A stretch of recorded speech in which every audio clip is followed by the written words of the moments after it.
তারপরে অন একটা মামলা তো দিতে হইব। আমার আবার জিজ্ঞেস করছে কয়টা দিতাম। আমি বললাম বাবা যেভাবে দিলে আমি খুব তাড়াতাড়ি বাইরে হইতে পারি সেভাবে দিস। ওর নাম কইলে সমস্যা আছে, ওর সমস্যা হবে চাকরির, এই যে নাম বললাম। আমার শেষে বাবা কইছে, পরে কই দেরে হুজুরের একটা দিয়ে দে, 13 সালের একটা দিয়ে দে, গাড়ি ভাঙচুর করছে। আমি কই এইটা দিলে কি আমার জন্য সহজ হবে নাকি? সহজ হবে, বাকি তারপরও 4 মাস লাগবে। আমি কইছি আর কি 4 মাস হইলে তো সুবিধা, কারণ 4 মাসের কম হলে রু আসে না, কথা কয় না। কমপক্ষে জেলে 4 মাস যদি আমি না থাকি তাহলে আমার রুহানিয়ত মজবুত হবে না।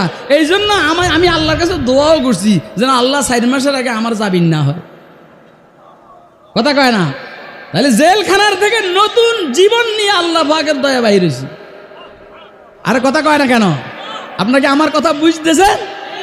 আল্লাহ বুঝার তৌফিক দান করেন।